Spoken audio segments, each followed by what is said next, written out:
নমস্কার বন্ধুরা, নন্দিনী সিম্পল কুকির আরো একটি পর্বে আপনাদের সবাইকে জানাচ্ছি স্বাগত। না কেউ দেখেছে, না কেউ বানিয়েছে, না কেউ খেয়েছে। দারুণ টেস্টি একটি স্ন্যাক্স রেসিপি আর বাচ্চাদেরকেও সবজি খাওয়ানোর একটি নিনজা টেকনিক। এভাবে করে তৈরি করে দেখুন, বাচ্চারা কিন্তু কাড়াকাড়ি করে খেয়ে নেবে।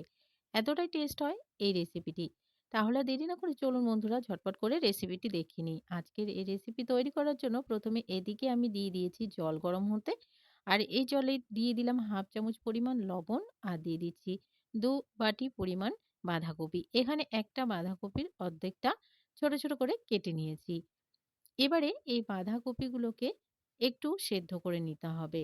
যেন বাঁধাকপির যে একটা গন্ধ থাকে সেটা একদমই চলে যায়। এবারে আমি ঢাকা দিয়ে বাঁধাকপিটাকে ১০ থেকে ১৫ মিনিট একটু ভাপিয়ে নিচ্ছি।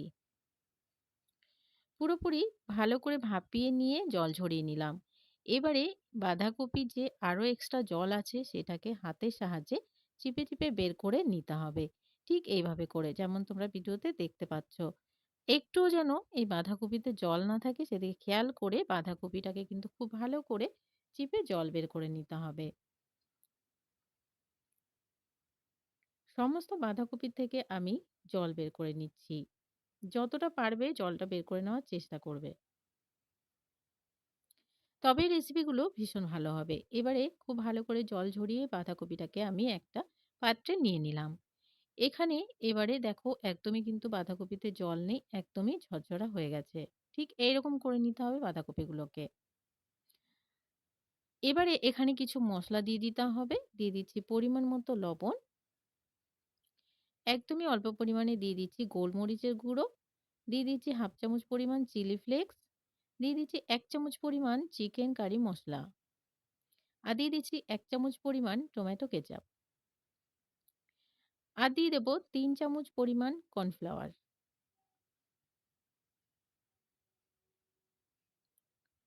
কর্নফ্লাওয়ারটা দিয়ে এবারে কিন্তু মেখে নেব। আর এখানে কিন্তু একদমই জল দেওয়া যাবে না। এখানে জল ব্যবহার করা যাবে না। যেটা আগেই আমি বলে দিয়েছি, বাঁধাকপিতে যেন জল না থাকে। খুব ভালো করে একটু হাতের সাহায্যে ঝরঝরা করে মেখে নিতে হবে। খুব বেশি চটকেও মাখা যাবে না।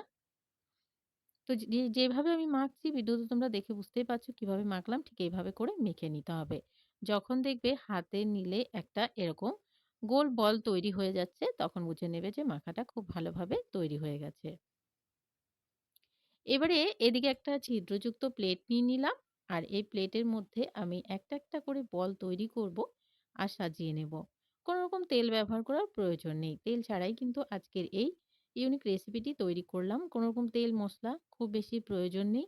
এভাবে হেলদি করে রেসিপি তৈরি করে বাচ্চাদেরকে দিতে পারো। ওরা কিন্তু ইউনিক ভেবে খেয়ে নেবে আর ভীষণই ভালো হবে ওদের জন্য। এভাবে সবজি দিয়ে তৈরি করেও খাওয়াতে পারো।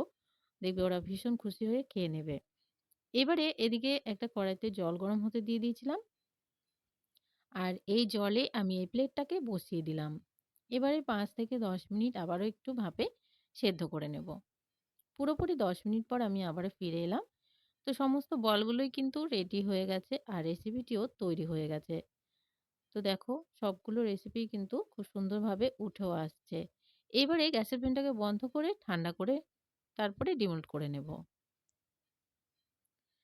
তো বন্ধুরা, সবগুলোকেই তুলে আমি একটা প্লেটে নিয়ে নিলাম। তো দেখো কত সুন্দর তৈরি হয়েছে একটি রেসিপি, একটি ইউনিক রেসিপি। আজকের রেসিপিটি ভালো লাগলে একটা লাইক করে দেওয়ার অনুরোধ রইল। অনেক, অনেক শেয়ার করে দেওয়ার অনুরোধ রইল। নতুন বন্ধু আমার চ্যানেলে নতুন এসে থাকলে চ্যানেলটিকে সাবস্ক্রাইব করে পাশে থাকা বেল আইকনটাকে প্রেস করে অল বাটনে ক্লিক করতে ভুলবে না, এ ধরনের রান্নার নোটিফিকেশনগুলো সবার আগে তোমাদের কাছে পৌঁছে যাওয়ার জন্য। আর আজকের রেসিপিটি কেমন লাগলো অবশ্যই কিন্তু কমেন্ট বক্সে জানাতে ভুলবে না। আর এই রেসিপিটি যেকোনো সস বা চাটনির সাথে সার্ভ করো, খেতে দারুণ টেস্ট হয়। আজকের মতন এখানে শেষ করছি। দেখা হচ্ছে পরবর্তী রেসিপিতে। টাটা।